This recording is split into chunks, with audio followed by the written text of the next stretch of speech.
வணக்கம் மக்களே, welcome to the fences show. இன்னைக்கு ஷோவில் நம்ம பார்க்க போகிறது Mukhbir a story of a spy அப்படின்ற ஒரு ஹிந்தி மூவியோட ரிவ்யூ. இந்த படம் ZEE5ல தமிழ் டப்பிங்கோட அவைலபிளாக இருக்குது. ஆக்சுவலாக இது 8 எபிசோட் கொண்ட ஒரு வெப் சீரிஸ் 2022 ரிலீஸ் ஆயிருந்துச்சு. இப்போ இதை ஃபியூச்சர் ஃபிலிமாக 2.5 மணி நேரத்துக்கு கட் பண்ணி போட்டிருக்காங்க. இந்த படம் ஒரு ஸ்பை த்ரில்லர். 1965 நடந்த இந்தியா பாகிஸ்தான் வாருக்கு முன்னாடி நடக்கிற ஈவெண்ட்ஸ் அப்படின்ற மாதிரி தான் இந்த கதையை காட்டியிருப்பாங்க.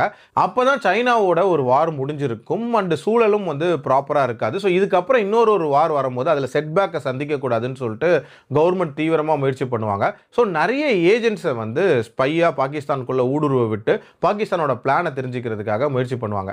அந்த டைம்ல அந்த மிலிட்டரி ஏஜென்ட்ஸ் எல்லாம் ரொம்ப ஈஸியா அவங்க ஸ்பாட் பண்ணிடுறாங்க. அப்பதான் பிரகாஷ் ராஜ் ஒரு காமனரை ஸ்பையா அனுப்பலாம் அப்படின்ற மாதிரி நம்ம ஹீரோ ஸ்பையா அனுப்புறாங்க.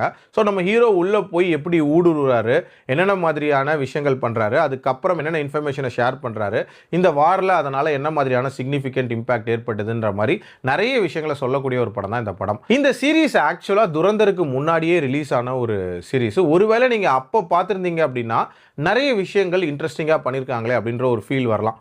பட் நீங்க துரந்தர் மாதிரியான ஒரு குவாலிட்டியான ஸ்பை த்ரில்லரை பார்த்துட்டு இதை பார்க்கும்போது இந்த படம் ரொம்பவே ஒரு அண்டர்வெல்மிங்காக தான் இருந்துச்சு அப்படின்னே சொல்லுவேன். அஃப்கோர்ஸ் துரந்தரில் சில ப்ரோபகண்டாக்கள் அப்படின்றது இருக்க தான் செய்யுது. பட் இருந்தாலும் அந்த பேரலாக ஹிஸ்டாரிக்கல் ஈவெண்ட்ஸோட லிங்க் பண்ணி நிறைய விஷயங்களை காட்டியிருப்பாங்க. அந்த மாதிரியான விஷயங்கள்லாம் இதில் கொஞ்சம் கம்மியாக தான் இருந்துச்சு. இருந்தாலும் நம்ம ஹீரோ எப்படி பாகிஸ்தானுக்கு போகிறாரு, அங்கே அவருக்கு நடக்கக்கூடிய சம்பவங்கள், அதுவும் அந்த ஜென்ரலோட மனைவியோடையே ஒரு விதமான கனெக்ஷனில் இவர் இருக்கிற மாதிரியான காட்சிகள், அப்புறம் மொராலிட்டிக்கு அகெயின்ஸ்டா இவர் சில விஷயங்கள் பண்றது, அதுக்கு வருத்தப்படுறது, இப்படின்ற மாதிரி நிறைய காட்சிகள் ரொம்பவே நல்லா எடுத்திருந்தாங்க. ஒரு சீரீஸை ஃபியூச்சர் ஃபிலிமா கட் பண்ணும் போது இருக்கக்கூடிய மிகப்பெரிய டிஸ்அட்வான்டேஜ், ஒரு விதமான டிஸ்ஜாயிண்டடா நிறைய இடங்கள்ல நமக்கு தெரியும். அந்த மாதிரியான ஒரு ஃபீலுமே இந்த படம் பார்க்கும்போது இருந்துச்சு அப்படின்னே சொல்லுவேன். ஓவரால் என்னை பொறுத்த வரைக்கும் ஒரு ஓகேஷான ஸ்பை த்ரில்லர் மூவி அப்படின்னே சொல்லுவேன். என்னோட ரேட்டிங் 2.75/5. அடல்ட் கண்டென்ட்லாம் அந்த அளவுக்கு இல்லை. டைம் இருந்தால் ட்ரை பண்ணி பாருங்க. மீண்டும் அடுத்த விமர்சனத்தில் சந்திக்கிறேன். நன்றி, வணக்கம்.